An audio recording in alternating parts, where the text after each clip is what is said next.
अस्सलाम वालेकुम everyone, welcome to my channel, welcome to another vlog. I hope आप सब ठीक होंगे। हम लोग भी अल्हम्दुलिल्लाह ठीक हैं। और आज का व्लॉग काफ़ी स्पेशल होने वाला है क्योंकि आज मेरे इन लॉज़ आ रहे हैं, सब लोग आ रहे हैं। अबू, भाई, मेरी देवरानी, मेरी दो नंदें, उनका उनके साथ एक नंद का बेटा है और साथ में मेरे देवर की एक बेटी है। तो माशाल्लाह हम लोग सब इकट्ठे हो रहे हैं। तो यहाँ पर मैंने घर की कुछ क्लीनिंग की थी। क्लीनिंग तो मेरी कल से ही स्टार्ट थी ओवरऑल, लेकिन आज फिर ज़ाहिर बात है कि आपको पता है फिर घर को नीट करना होता है जिस दिन मेहमानों ने आना हो। तो लिविंग एरिया सॉरी हमने बाहर जो है ना गैराज की कुछ ये लुक निकाली है, ऊपर से स्विंग जो है वो नीचे ले आए हैं ताकि इधर बैठ के सीनरी मौसम वगैरह इंजॉय किया जाए। और इसके अलावा मुझे इस झूले के बहुत क्वेश्चंस आ रहे थे कि दो तीन लोग पूछ रहे थे कि ये हमें इसको ज़रूर शेयर कीजिएगा। तो ये फ़ाइबर का बना हुआ है, ये हमने एक टॉय शॉप से लिया है। अल-फतेह पे भी मैंने ऐसा पड़ा हुआ देखा है, लेकिन ये हमने टॉय मैक्स बहरिया टाउन में मेन बुलीवर्ड पे ये एक शॉप है। और ये जो रॉड है ना ये मेरे हस्बैंड ने बनाया है, ये सॉरी खुद बनवाया है इधर की मेजरमेंट पूरी लेकर, क्योंकि इसका अंदर तो कहीं पे भी लगाने का सिस्टम नहीं बन रहा था, फिर बाहर इस तरह करके लगा लिया। और इसके साथ रोप जो है वो इसी तरह मिली थी। और ये फ़ाइबर का बना हुआ है। 3 to 6 ईयर्स के बच्चे 10 ईयर्स के बच्चे भी इस पर बैठ सकते हैं, लेकिन एक टाइम पर एक बच्चा। वैसे 2 बच्चे भी बैठ सकते हैं, जैसे फ़ातिमा और इज़ा बैठ जाया करती हैं। तो काफ़ी स्टेबल है और काफ़ी अच्छा है। ये रियल टायर नहीं है, ये फ़ाइबर का बना हुआ है, प्लास्टिक हार्ड वाला जो होता है। खैर, ये था वो स्विंग। और उसके बाद अब आ जाते हैं अंदर। अंदर मैंने कुछ इस तरह की सेटिंग की है। आज मैंने नई बिल्कुल बेडशीट्स बिछाई हैं जो मैं अभी रिसेंटली फैसलाबाद से लेके आई थी। साथ में मैंने ये नया ब्लैंकेट वगैरह रखा है। तो यहाँ पर सोएंगे अब्बू। यहाँ मैंने सोचा था कि मेरे देवर की फैमिली सो जाएंगी और बाकी हम लोग सब ऊपर सो जाएंगे, लेकिन अब्बू के लिए स्टेयर्स चढ़ना थोड़ा मुश्किल है, तो इसलिए हमने अब्बू को ये वाला रूम दे दिया है। और इस रूम के साथ ये इतनी अच्छी बेडशीट मैच हो गई है ना कि जैसे एग्जैक्ट इसी रूम के लिए बनी हो। और जो वॉशरूम वगैरह है उसमें मैंने प्रॉपर सारी एक्सेसरीज़ वगैरह रख दी थी, शैम्पू, टूथपेस्ट, जो भी रूटीन की और यूजेज की चीज़ें होती हैं ना, वो सारी चीज़ें मैंने इस तरह करके नए टॉवल्स वगैरह रख दिए थे। बेडिंग सारी चेंज की, ब्लैंकेट सारे नए रखे। ये वाला जो ब्लैंकेट है ये भी मेरा नया है, ये बहुत कम मैं निकालती हूँ। और इसके अलावा बाकी ब्लैंकेट्स तो मैंने अभी वॉश किए हैं, तो वो हम लोग सब ले लेंगे। लिविंग एरिया कुछ इस तरह का लग रहा है, ये भी सारा नीट एंड क्लीन हो गया। सोफ़ा कवर्स मैंने रिमूव नहीं किया क्योंकि माशाल्लाह बच्चे होंगे तो जो है ना वो फिर सोफ़ाज़ जो है ना वो मैले होंगे। बाकी ये कि जाए नमाज़ वगैरह मैंने यहाँ पर रख दी है, जो अभी मैंने रिसेंटली वॉश किए थे रमज़ान के लिए। रमज़ान भी आपको पता है कि 1-2 दिन रह गए रमज़ान में। और नीचे वाले पोर्शन का कुछ इस तरह की मैंने बताया लुक लग रही है। झूला बड़ा यहाँ पे मैं जिस दिन से इस घर में आई थी ना, मैं हस्बैंड को ये कहती थी झूला यहीं पे होना चाहिए, और इतना अच्छा लग रहा है ना। बाकी यहाँ पे ये सारी जो है ना अभी तैयारियाँ चल रही हैं। मैंने सारा घर सुबह सुबह उठ के क्लीन वगैरह करवाया हुसैन भाई के साथ मिलके। और अब मैं किचन में आ गई थी, तो किचन के ना मैं जल्दी से सैलड का सामान लेके आई, बाकी खाना शाना अंडे लेके आई। गोश्त मैंने निकाल के सुबह ही नाश्ते के बाद डीप फ्रोस्ट होने के लिए रख दिया था। तो यहाँ पर बस अब मैं खाने की तैयारी करूँगी। उससे पहले आपको दिखाती हूँ ऊपर वाला फ्लोर। तो यहाँ पर हमने कुछ इस तरह की सेटिंग की है कि टीवी अभी आप लोगों को नहीं पता था, मैंने यहाँ पर लगा दिया है। उसके साथ साथ मैंने यहाँ पर मैट्रेसेस रख दी हैं, क्योंकि मैं जो हूँ ना अपने बच्चे लेके मैट्रेसेस पे इधर सो जाऊँगी और बाकी सब लोग रूम्स में सो जाएंगे। तो इस तरह यहाँ पर दिन में ये कि डबल कर लेंगे, रात में हम इसको खोल के तो इस पर सो जाया करेंगे। तो बड़ा ईजी रहेगा हम लोगों के लिए। और इसमें मैंने ब्लैक कलर की बेडशीट बिछाई ताकि ज़रा कारपेट से मिलती जुलती हो जाए। तो यहाँ पर इस तरह की अभी मैंने 2 कुशन्स भी बनाए हैं, वो भी मैं शॉप से जाके लेके नहीं आई। बड़े प्यारे फ्लोर कुशन बनाए हैं ब्लैक कलर के, वो भी यहाँ पे पड़े रहेंगे। बाकी आयरनिंग बोर्ड मैंने अब यहाँ पर रख दिया, क्योंकि सब ने कपड़े बार बार प्रेस करने होंगे तो बार बार बताना सबको कि आयरनिंग बोर्ड कहाँ पड़ा है, फोल्ड करना, इसलिए मैंने इसको ऐसे ही बिछा कर यहाँ पर रख दिया ताकि आसानी रहे। यहाँ पर एक कूलर रखा है, क्योंकि सब ने ऊपर भी रहना है नीचे भी रहना है, तो पानी सब ने पीना है। इस वजह से मैंने फिर यहाँ पर कूलर जो है ना निकाल के वॉश करके और इसमें पानी भर के रख दिया। बाकी यहाँ पे थोड़ा बहुत वॉशिंग का सिस्टम भी आपको पता है, थोड़ा बहुत मैंने चीज़ें रखी होती हैं। इसके अलावा यहाँ पर दूध के कार्टन्स मैंने रख दिए हैं कि जैसे बच्चों को दूध अगर पीना हो, मेरे बच्चे तो पीते ही पीते हैं, लेकिन देवरानी की भी बेटी है तो फिर इस वजह से ना पी लेंगे। बाकी ये वाला जो एरिया है या आपको पता है लॉन्ड्री बास्केट के लिए मैंने यही स्पेस जो है रखी हुई है। तो कुछ इस तरह की इसकी लुक है। उसके बाद ये है जी बच्चों का रूम। तो बेडशीट वगैरह मैंने चेंज की थी, ब्लैंकेट वॉश करके रख दिया था। तो ये रूम इस तरह का दिख रहा है। और यहाँ पर सोएंगे मेरे देवर देवरानी और उनकी बेटी सो जाएंगी। तो ये क्योंकि क्वीन साइज़ से थोड़ा सा छोटा बेड है, तो 2 लोग, 2 एल्डर्स और 1 बच्चा आसानी से यहाँ पे सो सकता है।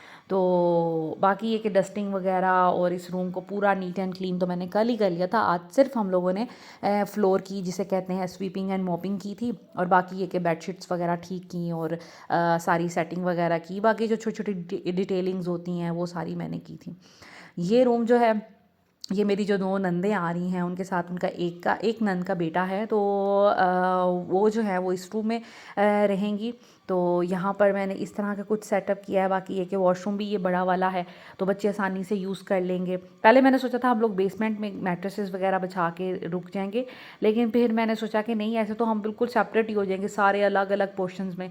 तो फिर मैंने सोचा कि हम बाहर लाउंज में मैट्रेसेस वगैरह बिछा के तो वहाँ सो जाएंगे, ईजी रहेगा। बाकी बाथरूम जो है हम लोग सारे ये वाला यूज़ कर लेंगे। तो ऊपर वाला पोर्शन जो है ना कुछ इस तरह का दिख रहा है। पूरा घर नीट एंड क्लीन हो गया है, तो सफाइयाँ वगैरह करवा के तो मैं बिल्कुल नीचे चली गई थी खाना, क्योंकि मुझे पता था टाइमली बन जाएगा। मैं कोई बहुत ज़्यादा डिशेज़ नहीं बना रही थी, लेकिन जो भी एहतमाम करूँगी आपके साथ शेयर करूँगी। इसके अलावा ये कि वो लोग 11 बजे वहाँ से निकल गए थे, तो 1-2 बजे के करीब उन्होंने पहुँच जाना था। और अल्लाह का शुक्र है कि मैंने खाना इतना टाइमली और घर भी इतना अच्छे से मैनेज कर लिया कि बहुत जल्दी, मतलब मुझे एक्सपेक्टेड नहीं था कि वो लोग इतनी जल्दी आ जाएंगे।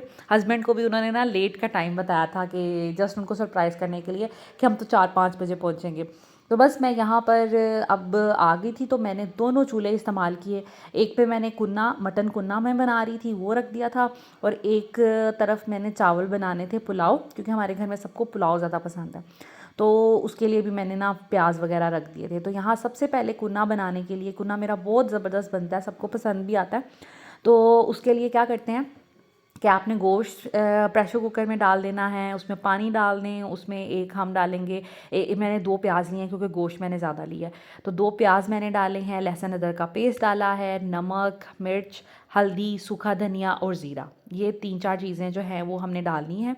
और उसके बाद हमने इसको प्रेशर कुक कर लेना है, ठीक है। ये मैं डाल रही हूँ जो सूखा धनिया होता है ना, दरदरा वाला, वो बस हमने इसको प्रेशर कुक कर लेना है तकरीबन 15-16 मिनट के लिए, ताकि गोश्त जो है ना हमारा अच्छे से गल जाए।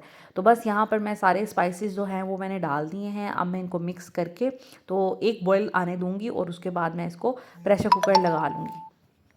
और यहाँ पर मैं तैयार करने लगी थी मीठा, तो मैंने सोचा कि अब खाना मैंने ऊपर रख दिया, फटाफट मीठा बना लिया जाए। तो ये टिन ओपनर है, इससे ज़िंदगी बड़ी आसान हो जाती है, टिन को खोलना होना बहुत आसानी हो जाती है। तो मैंने तो ये घर में रखा हुआ है, इससे ये कि बग़ैर किसी मदद के आप बड़ी आसानी से हाथ अपने बचा कर टिन को जो है वो खोल लेते हैं, और बड़ी इससे आसानी हो जाती है। वरना तो कोई एक बंदा पकड़े टिन को, दूसरा ऊपर से खोले, बड़ी मुश्किल होती है।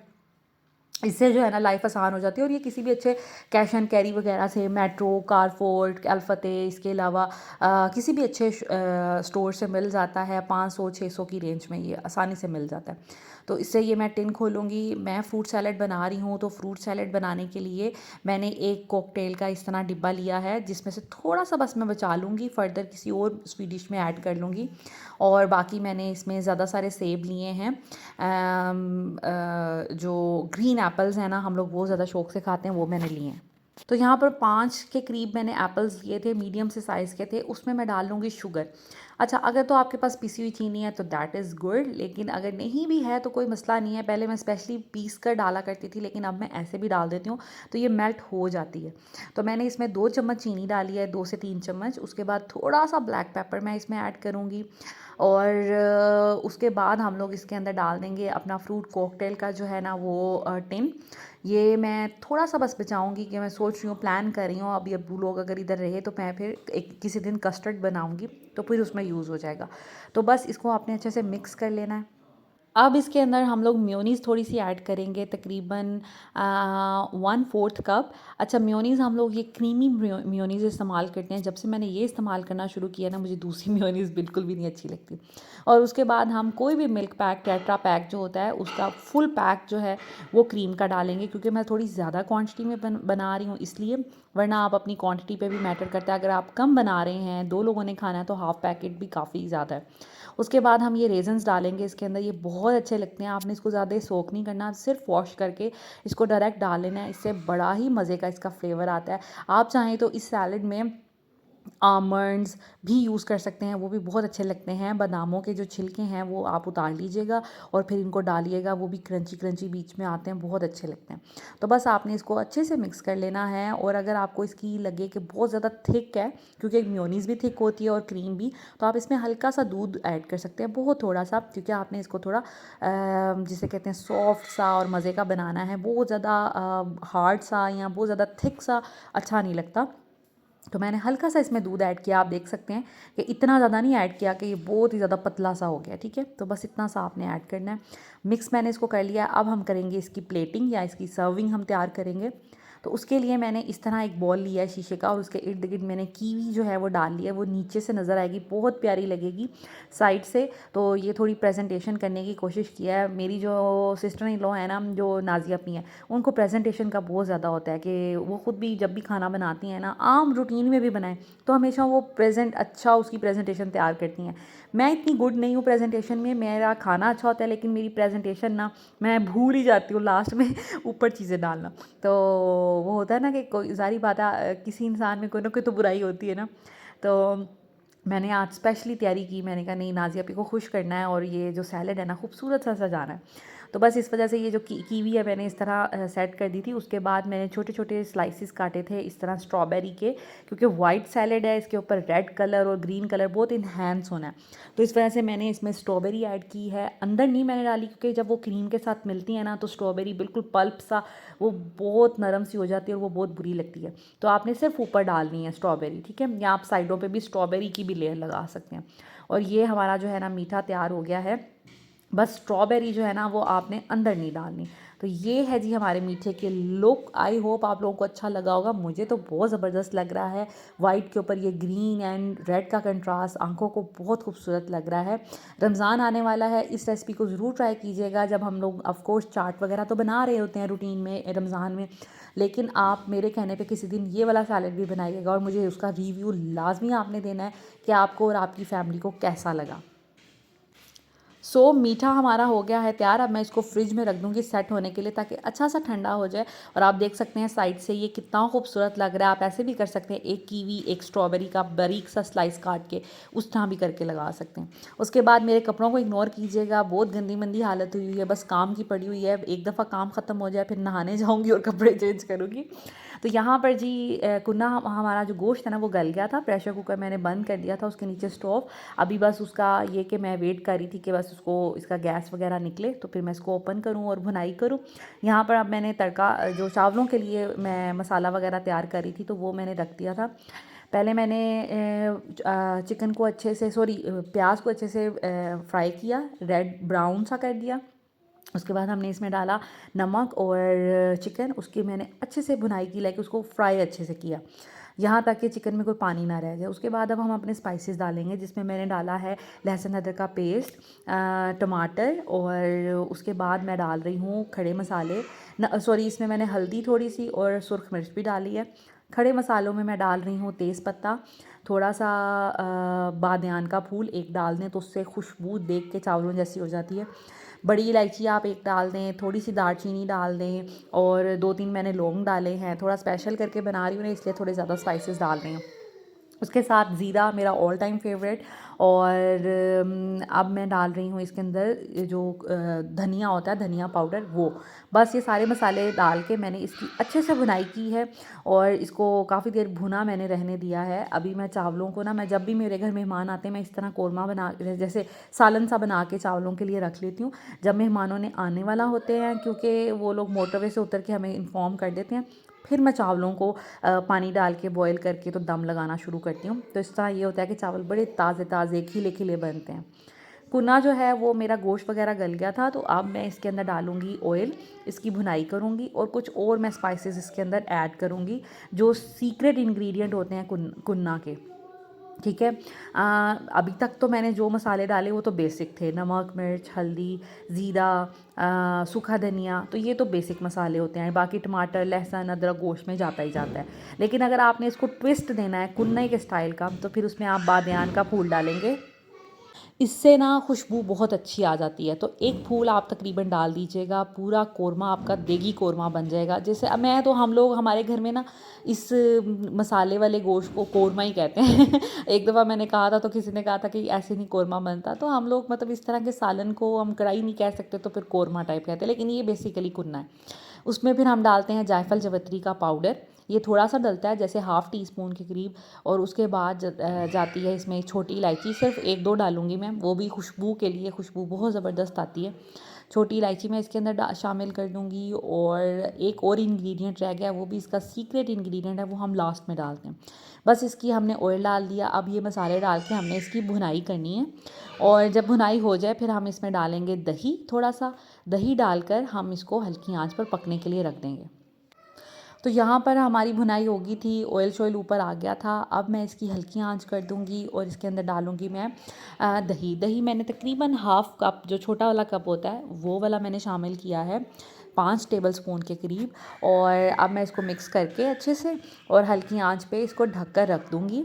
जब तकरीबन आफ्टर 10 मिनट्स ऑयल वगैरह ऊपर आ जाए और सालन जो है अच्छे से ग्रेवी उसकी तैयार हो जाए, बन जाए, फिर हम इसमें थोड़ा सा पानी ऐड करेंगे, क्योंकि कुन्ना जो होता है ना वो थोड़ा सा वाटरी होता है, थोड़ा सा लाइक उसकी कंसिस्टेंसी थोड़ी लूज़ होती है, बहुत ज़्यादा लूज़ नहीं होती, लेकिन वो कढ़ाई या कोरमे की तरह नहीं होता। तो इस वजह से हम इसमें थोड़ा सा पानी ऐड करते हैं। दूसरी साइड पे मैं यहाँ पर चावलों में मैंने टमाटर, लहसुन, अदरक और मसाले डाल दिए थे, उसको फिर पकने दिया कि चिकन वगैरह गल जाए अच्छे से। अब मैं इसके अंदर लेमन काट के मैंने रखे थे वो, और हरी मिर्चें, वो मैं इसके अंदर डाल के तो इसको ढक कर रख दूँगी 5 मिनट के लिए। तो मेरा चिकन जो है वो डन हो जाएगा।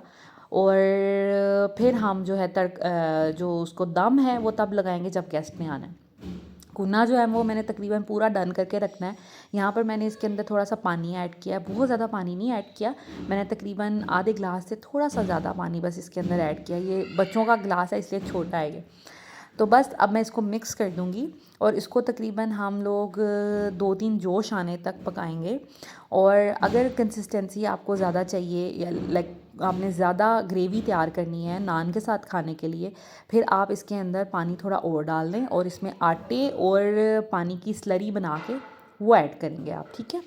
और जो एक सीक्रेट इंग्रेडिएंट था हमारा वो थी कसूरी मेथी। जब हमने इसको पानी डाल लेना है और पकना शुरू हो जाएगा पानी, फिर इसमें हम थोड़ी सी कसूरी मेथी डालेंगे, तकरीबन हाफ़ टी स्पून के करीब। उसको अच्छे से, ये थोड़ी कसूरी मेथी खरी खड़ी है, मतलब थोड़ी बड़े साइज़ की है, तो उसको मैं थोड़ा सा मसल के डालती हूँ। और इससे यकीन करें, ये जो 3-4 इंग्रेडिएंट लास्ट में मैंने डाले हैं ना, कुन्ना इसी से बनता है। बाकी ये कि आप इसको मिट्टी की हांडी में बनाएं, मैं हमेशा मिट्टी की हांडी में बनाती हूँ, लेकिन यहाँ पर ये कि मेरे पास एक तो सिलेंडर है, दूसरा ये कि मुझे थोड़ा सा उसको मैनेज भी करना है, जल्दी बनाना है खाना, क्योंकि उन्होंने 2 बजे तक आ जाना। मैंने 11 बजे खाना बनाना शुरू किया था, 1 बज गया है, मेरा सैलेड, रायता, चावल का मसाला सब कुछ तैयार हो गया अल्हम्दुलिल्लाह। मेरा मीठा भी तैयार हो गया। तो आप देख सकते हैं कि 2 घंटे के अंदर अंदर मैंने ये तकरीबन सारे काम कर लिए हैं। कुन्ना हमारा बस बिल्कुल अब मैं थोड़ी देर में बंद कर दूँगी। और यहाँ पर जो है फ्रिज में मैंने मीठा भी देखने हमारा बन गया है, इसके अलावा ये हमारा सैलड है और सबसे नीचे रायता पड़ा हुआ है, रायता भी हमारा तैयार हो गया। तो अल्लाह का शुक्र है सब चीज़ें तैयार हैं। कोल्ड ड्रिंक मैंने मंगवा ली थी। इसके अलावा बाकी ये कि बर्तन शर्तन भी मैंने लगा लिए हैं टेबल पे, ताकि वो लोग आएँ तो खाना जो है ना, खाने का टाइम तो हो जाना है पूरे 2 बजे, तो फ़ौरन मैंने खाना सर्व करना है। और यहाँ पर ये मैंने हॉट पॉट रख दिया था, अभी हुसैन भाई को भेजा था रोटियाँ लेने, वो रोटियाँ लेके आ जाएंगे। तो फिर हमें कॉल भी आ गई थी कि अब हम लोग पहुँचने वाले हैं। फिर मैंने चावलों को जो है ना वो दम पर भी रख दिया था, अभी नहीं, थोड़ी देर बाद ही हमें कॉल आ गई थी। मैं ऊपर चले गई थी, फिर मैंने मतलब शावर लिया, उसके बाद मैं फिर नीचे आई तो हस्बैंड कहते कि उनकी कॉल आ गई है, वो लोग आधे घंटे में पहुंच जाएंगे। तो बस फिर मैंने चावलों को पानी वगैरह लगा दिया था। साथ में मैंने शामी कबाब भी बनाए थे, तो वो मैंने डीफ्रोस्ट होने के लिए रखे हैं। जैसे ही चावलों को दम दूँगी तो शामी कबाब बना लूँगी। और ये है जी हमारी टेबल खाने की। चावल थे, मीठे में सैलेड था, दूसरा सैलेड था, शामी कबाब थे, रायता था, सालन था, नान थे और कोल्ड ड्रिंक्स थी। उसके बाद फिर हमने चाय पी और इन्जॉय किया। Thank you so much for watching this video. Take care.